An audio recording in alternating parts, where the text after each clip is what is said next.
En este ADN hoy hay harto tema que conversar. Está al teléfono del programa la ministra de Salud, Jimena Aguilera. Hablamos con ella de la ley corta de ISAPRES, la crisis de la industria, pero también de la campaña de invierno, los virus estacionales, una campaña que se lanzó justamente ayer. Ministra, bienvenida, buenos días. Hola, buenos días, Paula. ¿Qué tal, ministra? Bienvenida a ADN hoy. Ministra, Hola. ayer se Buenos detalla... días, Para partir por ahí, ayer se detalla la estrategia de reforzamiento que se hará en la red asistencial de cara al invierno y a los virus estacionales, a los virus respiratorios, y también se hacen proyecciones sobre precisamente estos virus estacionales. Quería partir por ahí. ¿Cuál es la proyección que hace el Ministerio de Salud para este invierno, después del año pasado, que fue un invierno muy complejo en esta materia?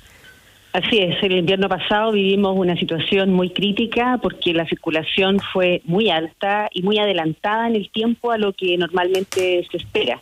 Este año estamos viendo una temporalidad al menos más normal. Sin embargo, lo que vimos en el hemisferio norte en la pasada temporada, que terminó recién ahora en el hemisferio norte, fue una actividad muy intensa, primero de influenza en los adultos, con cuadros graves, hospitalizaciones, y también de virus respiratorio sincicial en los niños, similar en algunas ciudades a lo que nosotros vivimos acá el invierno pasado.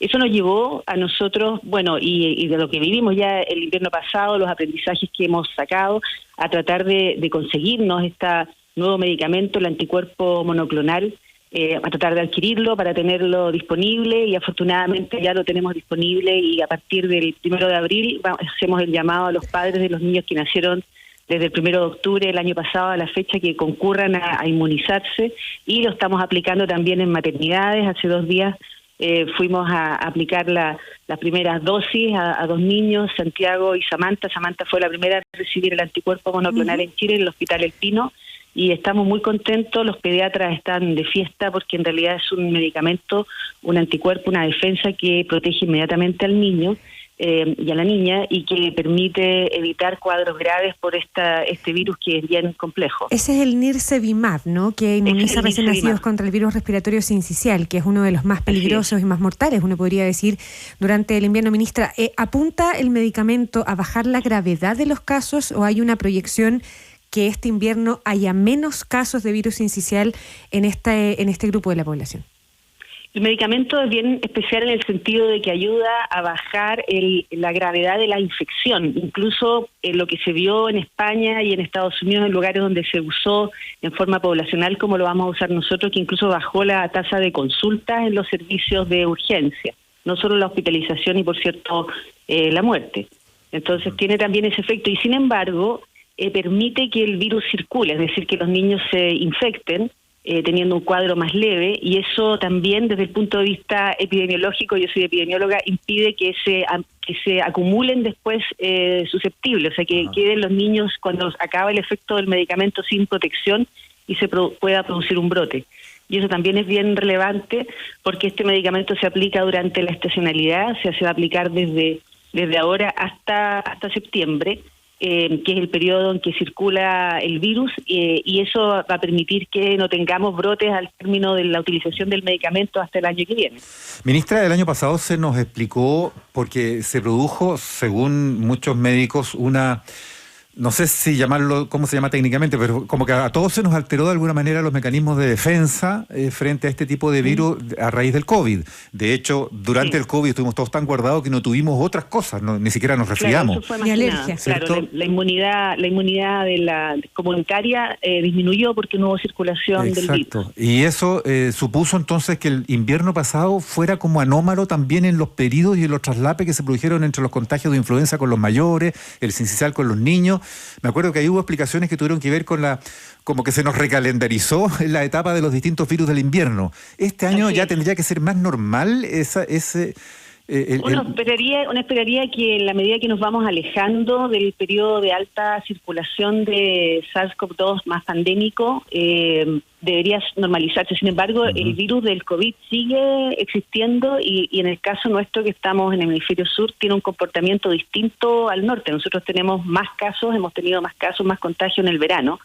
Por eso empezamos la vacunación el año pasado, y hemos estado haciendo el llamado durante todo el verano que la gente se siga vacunando y que los grupos de riesgo se sigan vacunando. Entonces, Sin embargo, claro, como el virus no desapareció, sigue teniendo un efecto que se ha seguido observando en el comportamiento de los otros virus respiratorios, que en el fondo es como una lucha por el nicho ecológico.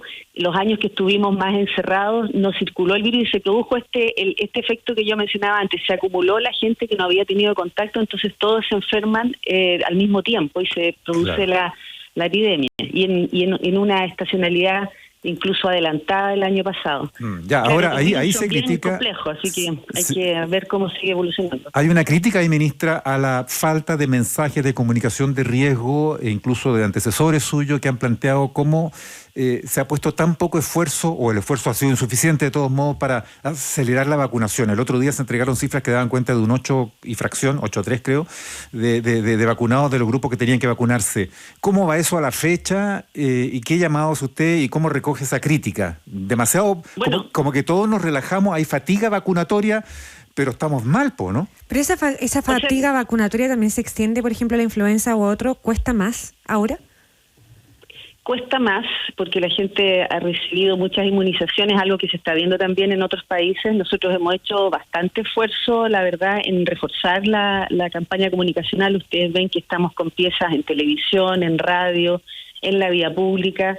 Pero bueno, yo recojo las críticas en forma constructiva y cada vez que ellos hablan de este tema, en el fondo, de alguna manera, se vuelve hablar de la necesidad de que se vacunen, así que de alguna forma ayuda a mantener el tema presente, que es lo que nos interesa a nosotros, que la gente esté consciente que la influenza no es un resfrío común. La influenza es un cuadro viral que en los adultos mayores y en las personas que tienen factores de riesgo, como por ejemplo las embarazadas, las personas con enfermedad crónica, las personas sobre 60 años, que este año ampliamos la vacunación sobre los 60 años, antes era 65, produce después una neumonía como complicación con frecuencia en estas personas, y esa neumonía es la que lleva a la hospitalización y la muerte.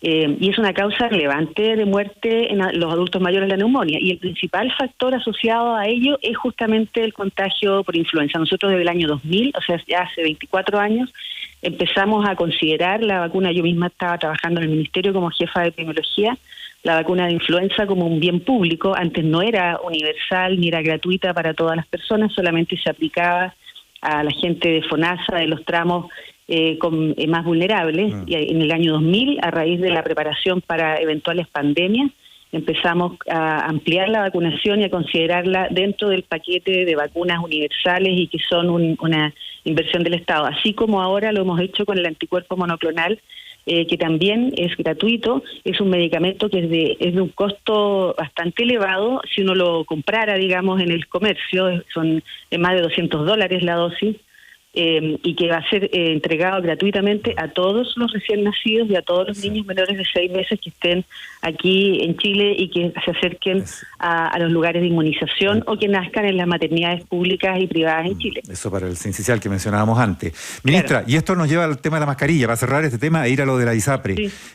Vuelve la mascarilla obligatoria en los centros de urgencia, públicos y privados, ¿no?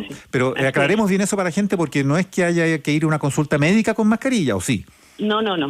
Bueno, salvo si la recomendación de la mascarilla es siempre que uno tiene síntomas respiratorios, usar mascarilla para no andar contagiando al resto, porque son las secreciones respiratorias cuando uno tose, estornuda, que en el fondo ayuda a que se contagie el resto de las personas que están en la cercanía o contamina las superficies donde caen las secreciones respiratorias. En ese caso, una cuestión de conciencia y de consideración con los demás. Nosotros llamamos la higiene o la etiqueta respiratoria. En los servicios de urgencia, lo que nosotros hemos establecido es que haya obligatoriedad durante el periodo de circulación de los virus invernales para impedir que las salas de espera de los servicios de urgencia sean un ambiente amplificador del contagio. O sea, una persona va por distintas razones a un servicio de urgencia, llega otra que tiene una enfermedad respiratoria contagiosa, y por cierto el ambiente cerrado y muchas veces atestado de personas, porque muchas veces hay congestión en el invierno en las salas de urgencia, tanto públicas como privadas. Da un ambiente propicio para que una persona que va porque se torció el pie también se contagie, que el personal de salud se contagie. Entonces la idea es que durante el periodo de circulación de los virus respiratorios, de mayor circulación, estén todos protegidos y impidamos que ese ambiente sea de contagio. Entonces las eso personas, es desde el 1 de abril. Claro, del 1 de abril y hasta el 30 de Claro, hasta el 31 de agosto creo que lo dejamos, pero bueno, tiene que evaluarse de acuerdo si la circulación viral baja antes. La obligatoriedad, ministra, solo en las urgencias de los recintos asistenciales, porque había algunos apoderados ya medios confundidos ayer, esto no tiene nada que ver con la alerta sanitaria, no hay obligatoriedad en nada más. No, nada más. La alerta sanitaria permite tener preestablecidas medidas administrativas, es decir, la facilidad de, si necesitamos, por ejemplo, empieza como el año pasado, que también teníamos una alerta preventiva porque nosotros habíamos extendido la de COVID, incluyendo los virus respiratorios, que si comienza un brote más adelantado y se requiere convertir camas, necesitamos usar las camas privadas, estén todos los mecanismos administrativos ya establecidos y no haya que en ese momento empezar a escribir una alerta, mandarla a la Contraloría, que se publique en el Diario Oficial, en fin, todos esos procesos. Estamos conversando aquí en ADN Hoy con la ministra de Salud, Jimena Aguilera. Ministra, ya lo habíamos anunciado, está el asunto de la ley corta de ISAPRES. En la medianoche terminó el plazo para las indicaciones y las indicaciones del gobierno no contemplan, tal como de alguna manera ya se había advertido, la mutualización que se cae a propósito de un requerimiento en el Tribunal Constitucional. Desde la oposición al gobierno le piden alternativas. ¿Cuál es la decisión o cuál es la ruta que traza para este trámite en la Cámara de Diputados el gobierno en esa materia? Bueno, hay que recordar que nosotros nunca consideramos el mecanismo de la mutualización por pensar o planteamiento jurídico de que no era compatible con cómo está formulada la sentencia, que habla del cobro en exceso contrato a contrato. Y no para el sistema o para la ISAPRE como un todo. Y aún así, nosotros en el planteamiento original de la ley, que es el que vamos a seguir defendiendo, sí nos abrimos a la posibilidad de que exista un plan de pago y de ajuste y la posibilidad de una alza extraordinaria que, cumpliendo lo que comprometimos en la negociación de la Sala del Senado, le establecimos un tope, que fue uno de los requisitos que nos pidieron que cumpliéramos con establecer un tope a dicha alza, que es una alza extraordinaria que permite lograr el equilibrio financiero del sistema ISAPRE, que es lo que a nosotros nos preocupa. Lo que nos preocupa es que se cumpla la sentencia y que la gente no tenga interrupciones en sus coberturas, que mantenga los servicios que hoy día tenía y que efectivamente exista una industria capaz de dar cumplimiento a aquella sentencia. Entonces, desde el punto de vista nuestro, lo que nosotros ya incorporamos en el Senado, es decir, la consideración de que no debe haber contratos por debajo del 7% de la cotización legal, que eso ya se incorporó en el Senado y fue aprobado, y el hecho de que pueda existir un ajuste extraordinario, que ahora establecimos el tope del 10% en relación a la cotización del 2023, nos parece que son mecanismos que permiten lograr el equilibrio.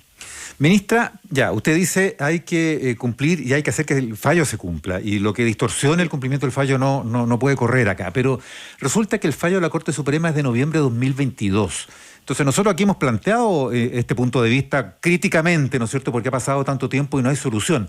¿Cómo usted le explica a los ahora cerca de 2,7 millones de afiliados, según los últimos datos que conocemos, por qué ha tenido que pasar 1 año y casi 5 meses desde ese fallo de la Suprema y todavía no han recibido esos 2,7 millones de afiliados un solo peso de devolución de los cobros en exceso? ¿Por qué hemos llegado a este punto en que al filo de los plazos, con postergación, con prórroga que ustedes tuvieron que pedir a la Suprema, se sigue dilatando esta solución? Más encima se adelantó una alza bien inusitada este año que castiga a los usuarios. Entonces, ¿cómo entender que hayamos llegado a este punto, que estemos a 28 de marzo, cuando se suponía que los afiliados tenían que ser compensados y no castigados? Mire, Mauricio, yo comprendo lo que usted plantea y lo siento como un vehículo de la inquietud de las personas.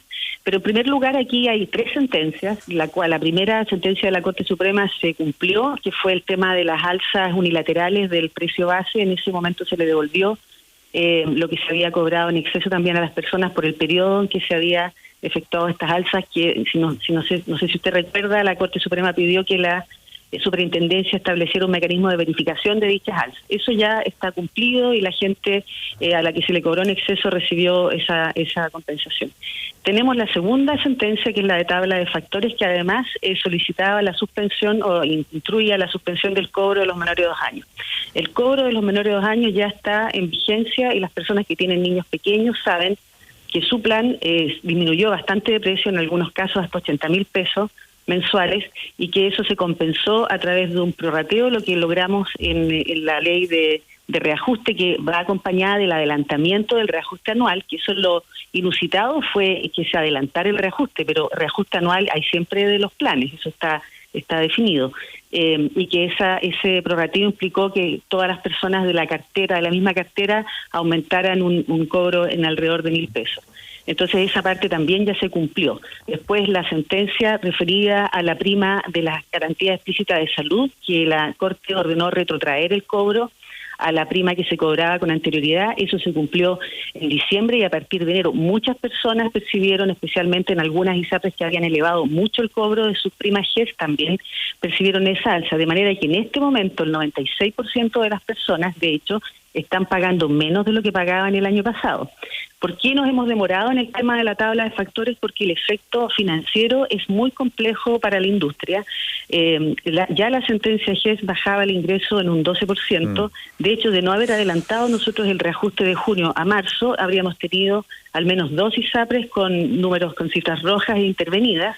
Claro, pero es que lo que pasa, ministra, perdón que le interrumpa, que eso significa que, claro, lo que nos beneficiaron, todos recibimos, los que estamos en ISAPRE, la pequeña reducción que hubo por el concepto de prima GES en diciembre, pero pasa un mes... Esa que fue bastante marcada. Bueno, pero pasa un par de meses y se anuncia el adelanto del alza de los planes base, y ahora, en vista de la ley corta, tendríamos otra alza extraordinaria, se dice vez. Perdón, la ley corta, Mauricio, primero va a significar una rebaja por la aplicación de la tabla de factores, que eso parece que también queda un poco en el olvido. Recordemos que la Corte lo que instruye es llevar todos a una misma tabla de factores. 2019. Con las diferencias, claro, por sexo, y que eso implica a las personas que tenían un cobro en exceso que se les rebaje ese cobro inmediatamente, y aquellos que deberían pagar más no se les suba, y por eso el efecto complejo del punto de vista financiero, y tuvimos que entrar con un proyecto de ley para dar cumplimiento a la sentencia y no se produjera una inestabilidad, que a nosotros no nos afecta tanto el tema de la inestabilidad de las ISAPRES, pero sí el efecto sobre los prestadores privados. El posible efecto en cadena. Es súper complejo. Si lo que pasa es que lo que la gente siente, ministra, es que lo que nos dan por un lado, rebaja GES, nos lo quitan por el otro, nos adelantan el alza, y es un alza bien importante este año, más que los años anteriores, que ya estamos enfrentando ahora en abril. Después, lo que nos rebajan por tabla de factores, nos van a castigar con un alza extraordinaria el segundo semestre. No, el alza que hubo promedio fue de un 4%, el año pasado fue más baja, pero en los años anteriores las alzas habían sido bastante más altas. Pero digamos, pero tú... Sí, bueno, sí, yo entiendo su planteamiento. La ley lo que pretende es justamente poder salvaguardar los derechos de las personas, que se dé cumplimiento a las sentencias, pero que no se cree una inestabilidad que impida que los prestadores privados sigan funcionando. Recordemos que hay una dependencia económica muy fuerte entre las clínicas. Sí. No, hay otra deuda millonaria, 700 millones de dólares. Entonces yo, como autoridad sanitaria, a mí lo que me toca velar en primera instancia es la estabilidad y la garantía de acceso a la atención de salud, y por responsabilidad, lamentablemente, hay que tuvimos que, en el fondo, llegar a plantear un proyecto de ley para cumplir sentencias, que no es lo habitual, es por lo complejo. Me paro en otra vereda, ministra. Se ha dicho tantas veces que la ISAPRE están al borde de la quiebra, dicen que en los próximos meses empiezan a caer en insolvencia, los números rojos, y no ha pasado. Siguen ahí las ISAPRE, vivitas y coleando, y creando ISAPREs nuevas. ¿Están blufeando las ISAPRE? No, bueno, justamente le estaba explicando que de no haber adelantado el reajuste de junio a marzo, habríamos tenido ISAPREs en números rojos en este momento. Ya, ministra, y en esa lógica de lo que pregunta Mauricio, ¿cómo ve usted a la cabeza del Ministerio de Salud la creación de estas ISAPRES nuevas? En algún momento lo conversamos también con la Superintendencia de Salud. Estas ISAPRES que están saneadas de alguna manera desde el punto de vista financiero, que van y recogen cotizantes que son más sanos, que tienen menos preexistencia. ¿Cómo ve esa dinámica que se está generando ya, que ya es una realidad? Bueno, la verdad es que se ha creado una sola ISAPRE y se empezó a crear antes del tema de las sentencias. ¿Ya? El resto han sido anuncios, pero no ha habido creación de nuevas ISAPRES. La legislación que tenemos actualmente permite crear ISAPRES. Nosotros, dentro de toda la tramitación de la ley corta, Uno de los elementos que se nos ha solicitado es, por ejemplo, que presentemos un proyecto de ley, que de hecho lo tuvimos que poner en un artículo cuando aprobaron el proyecto de ley en la sala del Senado, respecto a presentar una propuesta que mejore el funcionamiento de la ISAPRES, acabando con la declaración de salud y las preexistencias. Entonces eso, que tenemos que presentarlo en octubre de este año, va a ayudar a regular de mejor forma esta creación y la posibilidad de descreme de las nuevas ISAPRES. Ya, y esa posibilidad de descreme de las nuevas ISAPRES, ¿cómo lo ve? Más allá de que hoy día haya una sola creada y, como nos dice usted, antes de esta crisis o antes de los fallos, digamos. O sea, bueno, nosotros no lo vemos bien, porque justamente las personas que un seguro, que pretende hacer un seguro de salud y funcione con la cotización obligatoria que se destina a la salud y justamente discrimine a las personas por estado de salud, no nos parece adecuado. Es un tema estructural, es parte de los problemas que tiene la industria, que ha tenido la industria, y que además la Corte, como fueran las alzas unilaterales, injustificadas, como el tema de discriminar también por edad y por sexo, que no ha sido posible resolverlos, pero que la Corte, algunas de ellas las ha resuelto a través de las sentencias, y que justamente lo que estamos tratando de hacer a través del proyecto de ley es que se implementen esas modificaciones, pero de una forma que mantenga una cierta estabilidad en el funcionamiento, solo por proteger a los asegurados de las ISAPRES. Ministra, se nos fue el tiempo. ¿Se tiene que lograr este acuerdo sí o sí en estos 45 días que quedan para el plazo fatal de cumplimiento del fallo? No hay prórroga viable, otra prórroga, ¿no? ¿O sí? O sea, nosotros no está dentro de nuestra carpeta la posibilidad de solicitar una nueva prórroga, justamente por lo que usted planteaba al principio, Mauricio, que la gente está cansada, quiere que se le cumpla la sentencia. Y no hay como mucho espacio más para retrasar la rebaja por la tabla de factores y que se empiecen a pagar los cobros en exceso. Ya, pero eso supone también ceder algo para que pueda haber acuerdo en comisión mixta al final, ¿no es cierto? Que calcen los tiempos parlamentarios, digamos. Sí. Por cierto, o sea, finalmente en lo que ustedes saben que en el Senado se demoró mucho la negociación de la tramitación de este proyecto, estuvo varios meses ahí, pero en la Cámara de Diputados, bueno, se ha ido más rápido, ahora parece que se ingresaron bastantes indicaciones, así que tenemos que entrar a la votación en particular desde el lunes. Sí, pues. Y justamente la posibilidad, nosotros estamos abiertos a cualquier propuesta que permita mejorar el proyecto, pero que dé cumplimiento a los principios que hemos planteado, que los fallos se cumplan, que las deudas se paguen, y que se mantenga una estabilidad del sistema.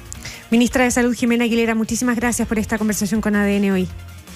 Muchas gracias a ustedes, y reforzar el mensaje de que las personas que están en el grupo de riesgo se vacunen contra influenza, se vacunen contra COVID, y a partir del lunes llegan a los niños menores de 6 meses a que reciban el anticuerpo monoclonal para pasar un buen invierno. Buen día, gracias, ministra. Gracias. Que esté muy bien. Buenos días. Gracias a ustedes. Chao. 8:33 minutos. 8:33 minutos.